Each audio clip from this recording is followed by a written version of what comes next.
because I woke up and I was like, oh my God, she did it. She slept through the night.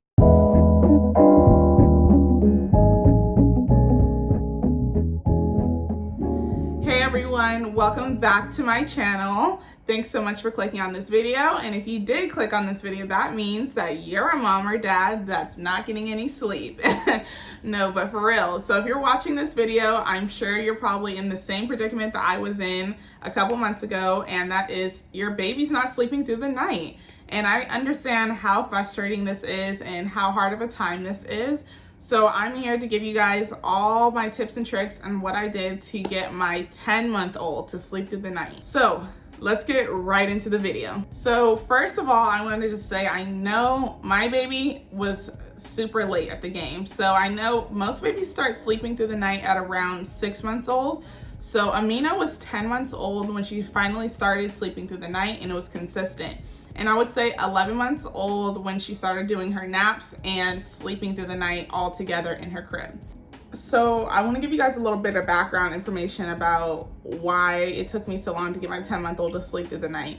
So first of all, I had a studio actually. So it was really hard to get her to sleep because she could see us. She knew where we were. The kitchen was 10 steps away. We were all in such a close proximity that there was no way that she was gonna sleep through the night if she could see us.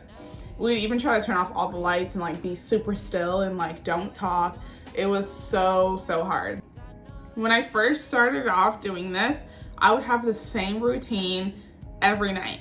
So it sounds really like redundant, but that's because it is, and because babies, they need that type of structure. So what I would do is I would give her a bath, I would lotion her up, put her pajamas on, and read her Goodnight Moon every single night for 2 weeks. So I did that, and she got so used to the repetition, and it was getting easier for her. So first I want to say, pick a week and really pick that week to just stay at home kind of and monitor your baby. So maybe the first couple days of the week, you're gonna monitor your baby and see what kind of signals your baby's gonna give you when he or she is tired. So like my daughter, she always will rub her eyes, she'll cry, she'll fall out on the floor, and nothing makes her happy. So that's how I always know when she's tired. So I started to pick up on these things, and I was like, okay, I'm noticing at the time 10:30 and 3 o'clock, she's always getting really tired. So that worked on my behalf because that's when I try to get things done, you know, filming a video, doing homework, writing essays, whatever it is. Figure out when your baby is telling you that they're tired. So what I started doing was the Ferber method. So the Ferber method is basically like timed intervals on putting your baby down and putting them to sleep. So I started this as soon as I moved into my new apartment because, like I said, I used to be in a studio and now I have a bedroom, so I'm able to put her to sleep. Okay, so I'm actually gonna look at my iPad for my notes here. So this is exactly what I followed. So day 1, you're gonna start with a 3-minute waiting time. So basically you don't wanna stay in the room for longer than a minute. You wanna keep the lights off. You wanna make this a fast in and out process. It's gonna hurt at first and you're gonna be really upset, but it's basically similar to the cry it out method, except it has scientific research to back it up, and this helps the baby because of the timing. I don't know how, but there's research to back it up, and it works every time for babies. So day 1 was 3 minutes. So I went in there, put her down. I told her, mommy loves you. I'm always gonna be here for you. Kiss, whatever you wanna say to your baby. I just made sure I was saying something, you know, just to reassure them everything's gonna be okay. Give them a kiss, give them something that they like to hold on to. I gave her her pacifier. So I would lay her down, close the door, make sure it's really dark in there, and I would just leave. I made sure I had my baby monitor. I had it out there in the living room with me, and that was it. So she cried the first night the whole 3 minutes, and then I went right back in there, checked on her, and then then I did a 5-minute checkup. She cried the whole 5 minutes.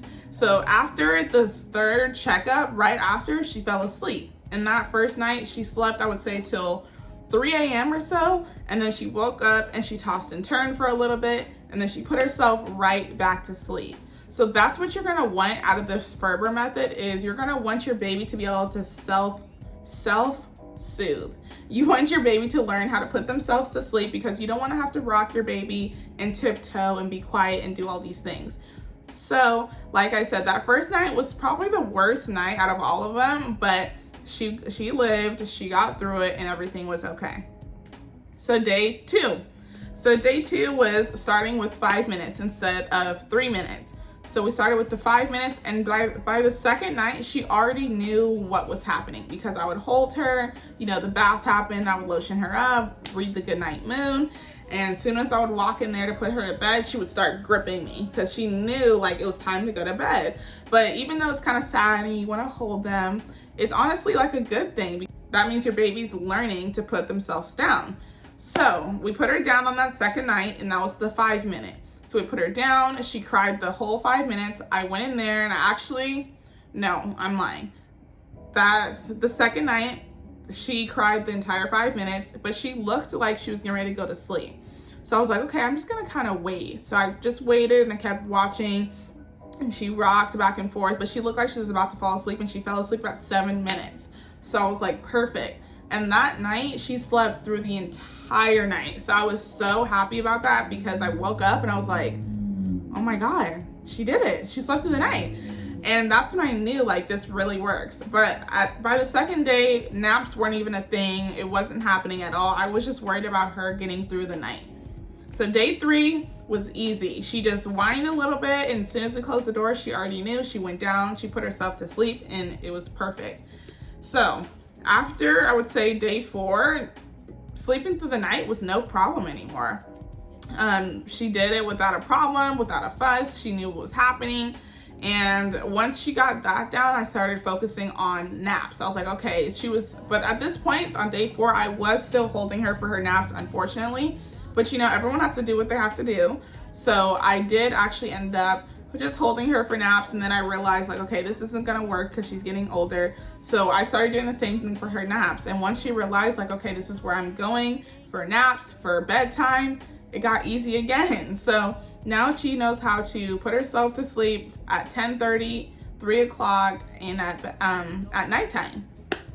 So that's kind of how our whole journey went as far as the Ferber method. But I want to just talk about some quick tips that I have for moms out there. Try to develop that schedule early on. So I would say starting at like 5.5 months, 6 months old, try to start developing these sleeping habits early on. Letting Amina fall asleep at the boob was something that I totally regret just because it's so hard to break that from them. And it was easy, honestly. That's why I did it too. It was just because I knew if I put her on the boob and kind of rocked her a little bit, she would go to sleep. But trust me, try your best not to start that habit. It's really hard to break.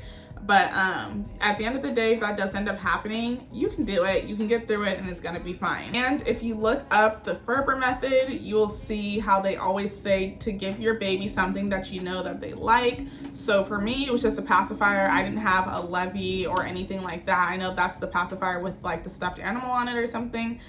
I don't have that for her. I just gave her her pacifier, and that was it, and she put herself to sleep that way. So if this method doesn't end up working for you, just keep trying to be consistent. Don't switch it up too much. Definitely give something time before you try to change it up. If you made it this far in today's video, thank you so much. Don't forget to hit that thumbs up button. Don't forget to leave a comment for me and subscribe. And I will see you guys next time. Bye guys.